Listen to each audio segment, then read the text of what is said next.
Bienvenue Amen, amen. Bienvenue dans sa scène présente. Tu écoutais avec diplomatie, n'est-ce pas?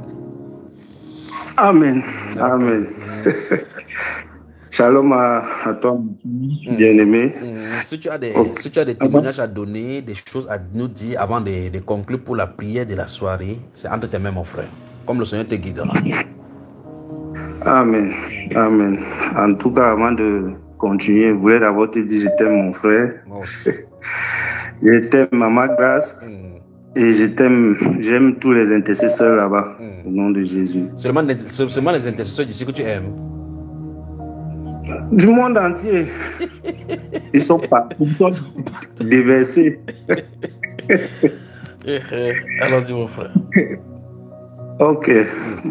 En tout cas, je vais d'abord rendre témoignage par rapport au psaume 91. Parce que quand le Saint-Esprit a donné ce psaume, je l'ai tout de suite reçu. Parce que c'est vrai quand on lit la parole, mais tant que le Saint-Esprit n'a pas ouvert sa parole, on ne peut pas comprendre. En tout cas, depuis que le Saint-Esprit a donné ce psaume, je me suis souvenu de la parole, de ta parole, mon frère, là où tu disais, tu challenges le ciel. Donc, je vais prendre ça pour un témoignage un peu, parce qu'on a subi, comme tu introduisais dès le départ, on a subi des roquettes là, ici en Israël, partout, que ce soit à Tel Aviv, que ce soit à Batiam, partout. Et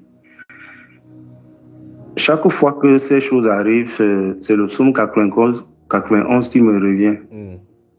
Et je me rappelle, c'était avant-hier, c'était hier ou avant-hier, bon, il y a eu une roquette qu'on a lancée. J'étais au lieu de service. Et dès qu'on a crié, bon, en hébreu, c'est Seva Adom, pour dire la roquette, il y a une roquette en l'air. Donc, quand on crie Seva Adom, tout le monde court dans les bunkers pour se réfugier. Alors, je crois que ça a fait 3 fois comme ça en une semaine. Et le premier jour, quand ça a fait, j'étais en train de marcher. Je vois tout le monde courir pour partir au bunker. Je me suis arrêté, je les observais seulement, je les regardais. Et la partie du psaume 91 qui venait, c'était le verset 5, la deuxième partie qui dit « Ni la flèche qui vole de jour ». Donc c'est ce verset-là qui est venu dans ma pensée. Je me suis arrêté, j'ai commencé à les observer. Alors il y a certains collègues là et des papas avec qui on travaille dans cette compagnie-là de fromage.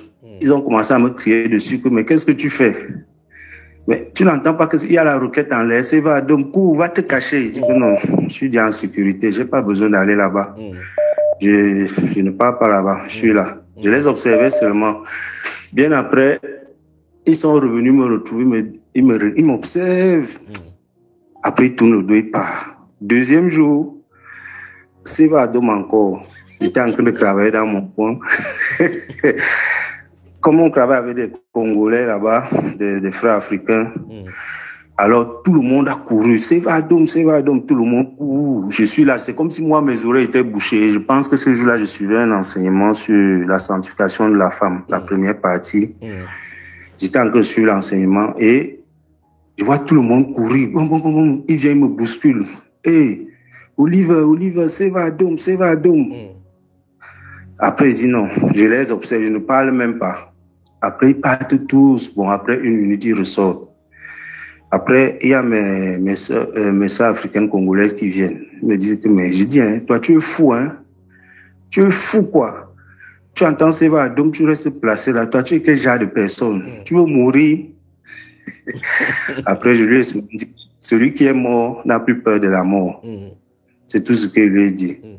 Et maintenant, le troisième jour, c'était hier, je pense, je suis rentré à la maison.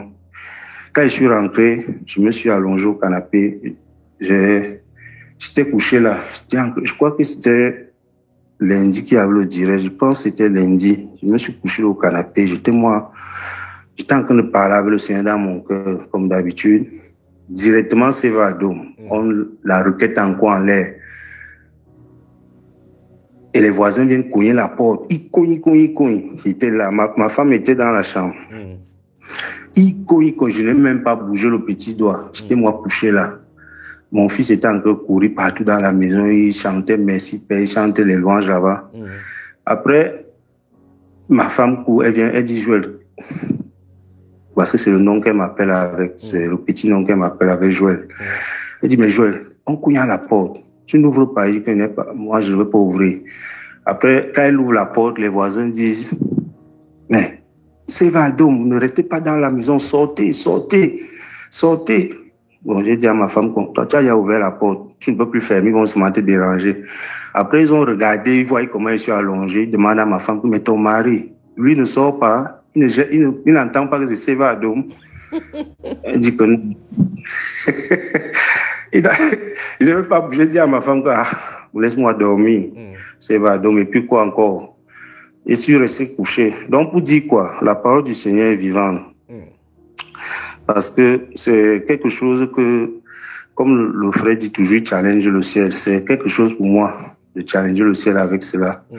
Parce que je me rappelle que même dans nos débuts ici en Israël, la première fois que la requête est tombée, c'était dans la ville de Cédéro, tout près de Gaza.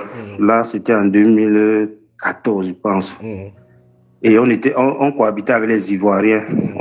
On était Camerounais, Ivoiriens dans la même maison. Alors, c'est Valdôme, parce qu'on avait les requêtes presque chaque jour dans cette ville de Cédéro-là qui est tout près de Gaza. Et c'était la première fois que nous, en tant qu'Africains, on vit ces choses. Et quand la lettre a retenti, tous nos camarades, même les Camerounais, tout le monde a couru dans le bunker. En ce temps-là, je ne connaissais pas encore, je n'étais pas encore connecté à Bamba le Seigneur ne m'avait pas encore connecté avec l'Assemblée des Saints. Et ce jour-là, j'étais couché, j'avais mon ordinateur sur moi. Tout le monde a couru dans le bunker. Après, ils sont allés se cacher.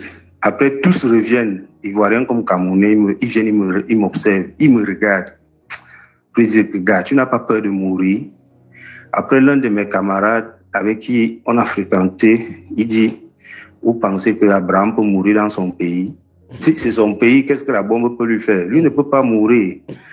Donc, c'était juste pour rendre témoignage que le Seigneur avait à préparer mon esprit par rapport à ces choses. Je sais que, bon, pour ma femme, c'était difficile. Parce que quand on restait à Tel Aviv, quand ça résonnait, elle était vraiment mal en point, quoi. Mais en même temps, je lui ai dit que non. Parce que même quand on restait à Tel Aviv, on avait des voisins indiens qui venaient souvent cogner, qui disaient de sortir et tout. Je lui ai dit que non. C'est pas dehors qu'il y a la sécurité, c'est ici à l'intérieur qu'on a la sécurité. Donc, ne te dérange pas, reste tranquille. Le Seigneur est là. Et donc, c'était pour un témoignage au Seigneur par rapport à ce Somme 91 là. Amen. Donc, avec tout ce qui se passe là, mon cœur ne bouge même pas. C'était comme si c'était la pluie qui tombe. Moi, ça ne me dérange même pas. Merci pour ton merveilleux témoignage, mon frère. Alors, le monde entier t'a écouté.